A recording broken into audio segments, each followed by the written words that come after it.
Assalamualaikum warahmatullahi wabarakatuh. Halo, perkenalkan saya Nur Hasna Amatullah, biasa dipanggil Hasna. Saya di sini akan menjadi moderator dari podcast kita pada siang hari ini. Sebelumnya, kita akan perkenalan terlebih dahulu dengan teman-teman yang sudah ada di sini. Silakan. Halo, nama aku Mutiara Putri Nugrahani. Halo, nama aku Ladia Rahmahati. Halo, nama aku Nur Mahida Fitri Amalia. Dan aku Tika Hafidatul Rofiah. Oke, kita sudah berkenalan ya teman-teman. Dan di sini kita akan membahas mengenai perjalanan pendidikan di Indonesia. Karena kita tahu ya bahwa pendidikan di Indonesia itu sangat berperan penting demi kemajuan bangsa. Dan ini erat kaitannya dengan karakter dan juga masa depan bangsa. Nah, sebelum kita membahas lebih jauh, kita akan flashback terlebih dahulu ya teman-teman. Kira-kira nih, kalau dari pandangan teman-teman, setahu teman-teman itu perjalanan pendidikan di Indonesia sebelum kemerdekaan itu seperti apa sih?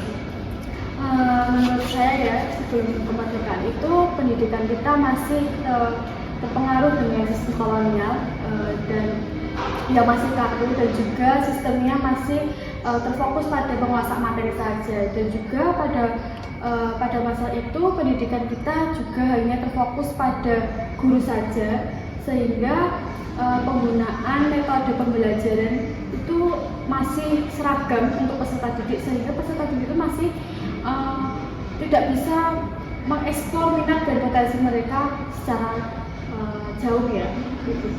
Berarti masih banyak terkekang gitu ya, Iya. Masih banyak kekang dan juga masih terbatas untuk akses pendidikan di masa sebelum kemerdekaan itu ya. Nah, untuk ciri-ciri sistem pendidikan di masa lampau itu seperti apa? Kalau boleh tahu, terutama pas sebelum kemerdekaan. iya betul, masih kolonialisme itu. Betul. Mungkin sependek pengetahuan saya ya, proses pendidikan saat itu tuh masih eksklusif. Jadi hanya bisa diakses oleh beberapa orang saja. Biasanya itu yang bisa akses pendidikan itu kayak bangsawan atau orang kaya. Jadi mungkin yang bukan bangsawan atau orang kaya itu belum dapat mengakses pendidikan secara bebas seperti saat ini. Seperti itu. Ya oke, masih ada batasan gitu ya. Betul. Oke. Nah, untuk sistem seperti itu menurut teman-teman itu efektif nggak sih sebenarnya? Menurut saya proses pembelajaran sebelum kemerdekaan itu masih terpusat pada guru, yang membuat siswa itu hanya menjadi pendengar pasif saja. Mereka juga tidak diajak untuk berpikir kritis atau mengeksplorasi hal-hal baru, sehingga pemahaman mereka menjadi terbatas. Oke, masih banyak batasan juga ya pada akhirnya. Nah, terus terkait dengan pendekatan pendidikan yang seragam itu ya teman-teman, itu dampaknya itu seperti apa sih khususnya buat peserta didik? Menurut saya, mengenai hal tersebut bisa mengakibatkan dampak yang negatif bagi peserta didik, di mana pengembangan secara seragam tanpa melihat minat dan bakat dari masing-masing peserta didik akan mengakibatkan banyaknya siswa yang sebenarnya memiliki potensi besar ataupun potensi lain daripada yang lain tidak bisa berkembang dengan maksimal. Jadi lebih ini ya, banyak dampak negatifnya ya, karena kan siswa itu sangat beragam gitu ya, harus disesuaikan. Oke. Nah, itu tadi kan kita sudah membahas mengenai pendidikan sebelum masa kemerdekaan. Nah, sekarang kita akan beralih di masa setelah kemerdekaan Indonesia. Kira-kira teman-teman, perubahan pendidikan Indonesia setelah kemerdekaan itu seperti apa sih? Seharusnya ya, setelah merdeka itu pendidikan kita tuh lebih fleksibel dan lebih memberikan ruang kepada peserta didik ya. Istilahnya memerdekakan peserta didik. Namun masih banyak pengajar yang stuck pada metode pembelajaran sebelumnya, jadi masih menggunakan cara yang lama. Oh ya baik.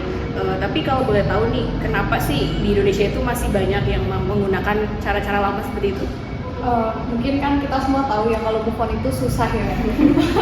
Nah, mungkin di dunia pendidikan juga seperti itu. Mungkin karena sudah terbiasa menggunakan cara lama, dia tuh kayak sudah nyaman lah di zona itu. Nah, menurut saya juga untuk menciptakan sebuah perubahan juga butuh upaya yang besar dan waktu yang besar, tidak bisa langsung instan. Nah, selain itu guru juga mungkin kurang dapat pelatihan tentang penerapan metode baru. Jadi dia tuh udah nyaman sama metode ngajarnya yang lama. Jadi dia kayak males lah pakai metode yang baru seperti itu. Mungkin dari lembaga pendidikan juga kurang mendukung kayaknya. Oh gitu. Jadi sebenarnya bisa diupayakan, tapi mungkin faktor pendukungnya itu yang masih perlu untuk lebih ditingkatkan Iya, lagi betul. seperti itu ya. Oke. Nah, terus terkait dengan kemerdekaan bagi siswa atau peserta didik ya teman-teman, itu seharusnya kita sebagai calon pendidik ya, itu bagaimana sih cara untuk menciptakan lingkungan pendidikan yang lebih merdeka gitu, khususnya untuk yang bisa disesuaikan dengan keberagaman atau kebutuhan siswa itu sendiri. Menurut saya, pendidikan seharusnya lebih memperhatikan kebutuhan dan minat dari siswa. Misalnya, guru bisa menyesuaikan metode mengajar dengan cara belajar siswa yang berbeda-beda. Selain itu juga guru bisa melibatkan siswa untuk menentukan materi yang ingin mereka pelajari. Dengan cara tersebut, mereka juga akan merasa memiliki tanggung jawab atas kontrol proses belajar mereka dan termotivasi untuk belajar. Tambahan juga untuk lingkungan yang mendukung eksplorasi ataupun kreativitas juga sangat penting karena itu bisa mempengaruhi tumbuh kembangnya dari siswa.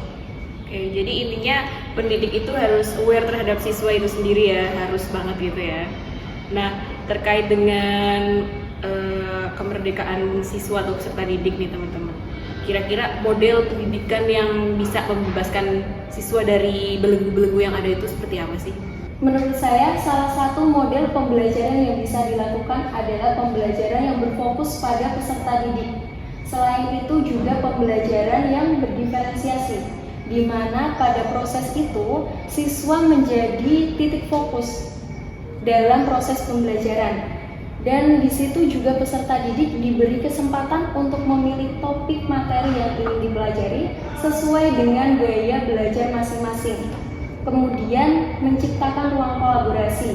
Dari hal tersebut, mereka bisa bekerja sama dan juga saling mendukung antar siswa. Kemudian hal tersebut juga bisa memberikan hal positif selain pada bidang akademis, yaitu mengenai keterampilan bersosialisasi yang bermanfaat untuk kehidupannya. Oke, baik. Jadi lebih difokuskan kepada kebutuhan siswa, masing-masing siswa ya, dan disesuaikan. Nah, oke, itu kan tadi model pendidikan ya, ada berdiferensiasi seperti itu.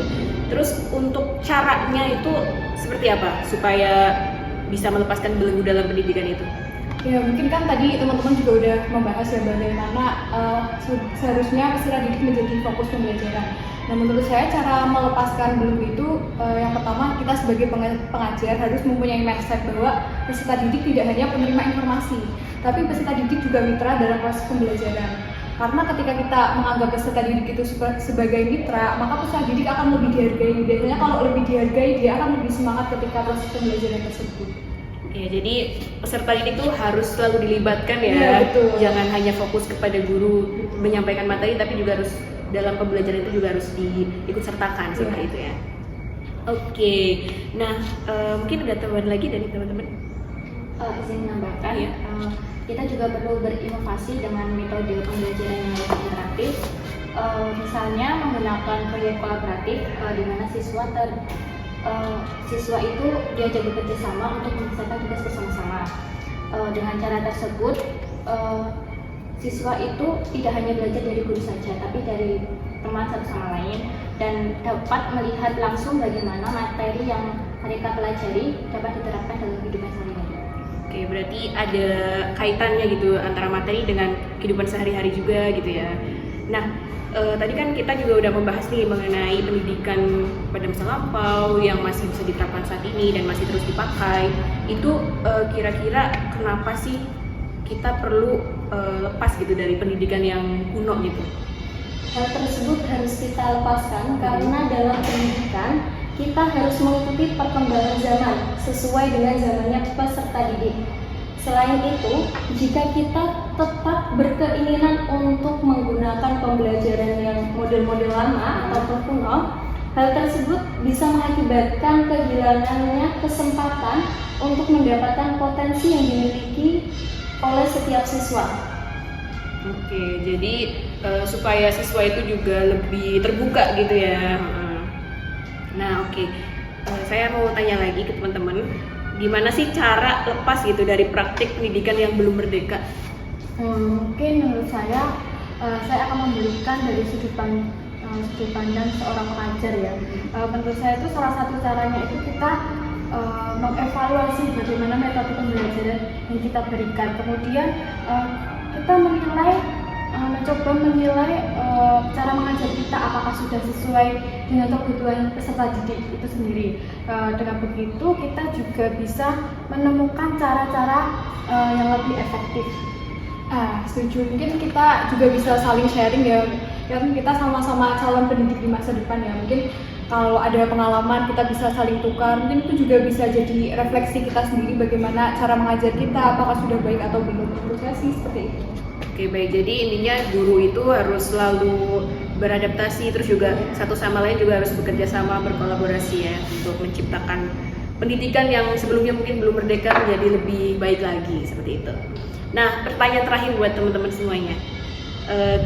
Dari teman-teman nih, kira-kira di masa depan gimana sih pandangan dari teman-teman mengenai pendidikan di Indonesia? Menurut saya jika kita terus berinovasi dan responsif terhadap kebutuhan siswa di masa depan, kemungkinan pendidikan kita bisa menjadi lebih relevan dan bisa berarti lebih. Saya setuju dengan pendapat tersebut karena pembelajaran tidak hanya terfokus pada bidang akademis saja, tetapi kita juga harus menerapkan pembelajaran nilai-nilai kepribadian tentang pengembangan karakter, pembentukan karakter dan juga kepribadian yang baik. Oke, jadi ada harapan besar ya untuk pendidikan Indonesia di masa yang akan datang, dan itu juga menjadi tanggung jawab kita terutama sebagai seorang calon tenaga pendidik, karena masa depan bangsa itu tergantung bagaimana anak-anak di masa sekarang. Oke, mungkin seperti itu teman-teman dari podcast kita pada hari ini. Dapat banyak info dan insight menarik juga ya dari teman-teman yang sudah membagikan ilmu pada kita semua, dan semoga ilmu yang kita dapat hari ini juga bisa bermanfaat juga untuk kehidupan kita di masa yang akan mendatang. Sekian dari kami, kurang lebihnya mohon maaf. Saya akhiri. Wassalamualaikum warahmatullahi wabarakatuh.